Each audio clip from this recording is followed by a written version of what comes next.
दोस्तों 2024 में होने वाले लोकसभा चुनाव को लेकर सियासी सरगर्मियां लगातार तेज हो गई हैं, लेकिन सभी की नजरें गड़ी हुई हैं देश के सबसे बड़े सूबे यानी उत्तर प्रदेश पर। यहां विपक्षी पार्टियों का समूह इंडिया यानी Indian national developmental inclusive alliance Lok Sabha चुनाव के लिए सत्ताधारी भारतीय जनता पार्टी के नेतृत्व वाले एनडीए के खिलाफ सियासी बिसात बिछा रही है। इस बीच लोगों के मन में यह सवाल है कि आखिर यूपी में इस बार कौन बाजी मारेगा। इसी सवाल का जवाब तलाशने के लिए समय समय पर ओपिनियन पोल के जो आंकड़े हैं वो भी सामने आ रहे हैं और इसी बीच एक नए ओपिनियन पोल के आंकड़े सार्वजनिक हुए हैं।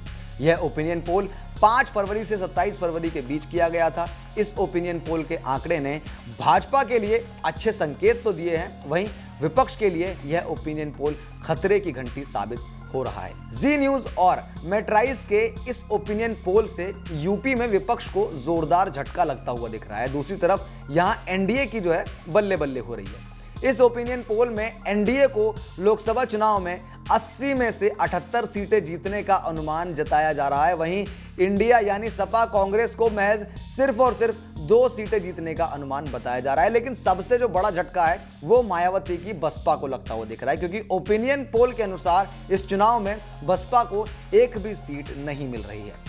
इस सर्वे में पूछा गया कि यूपी में 2022 का विधानसभा चुनाव भाजपा क्यों जीती, तो इसके जवाब में 36% लोगों ने सीएम योगी के कामकाज को इसकी वजह बताया, तो वहीं 12% लोगों ने डबल इंजन की सरकार को इसकी वजह बताया।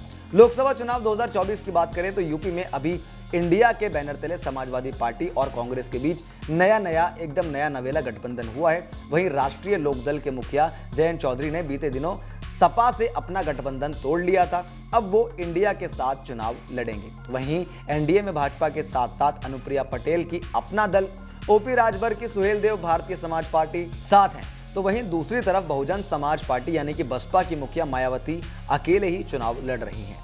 2019 के लोकसभा चुनाव में उत्तर प्रदेश में सपा बसपा के गठबंधन के चलते सभी अंकगणित जो है वो गलत साबित हुए थे। तब भाजपा और उसके सहयोगी अपना दल ने गठबंधन सहयोगियों को ध्वस्त करते हुए 80 लोकसभा सीटों में से 64 सीटें जीती थी। वहीं सपा को 5 और बसपा को 10 सीटें मिली थी। कांग्रेस ने राजनीतिक रूप से महत्वपूर्ण उत्तर प्रदेश में सोनिया गांधी की एकमात्र रायबरेली सीट ही जीती थी। तो इस ओपिनियन पोल के अनुसार सीधा सीधा अनुमान लगाया जा सकता है कि उत्तर प्रदेश में भारतीय जनता पार्टी और एनडीए का झंडा इस बार लहराने की उम्मीद है। लेकिन जो सबसे बड़ा झटका है वो मायावती की पार्टी को मिलता हुआ नजर आ रहा है, क्योंकि उनका जो आंकड़ा है वो खाता ना खुलने तक की बात हो रही है।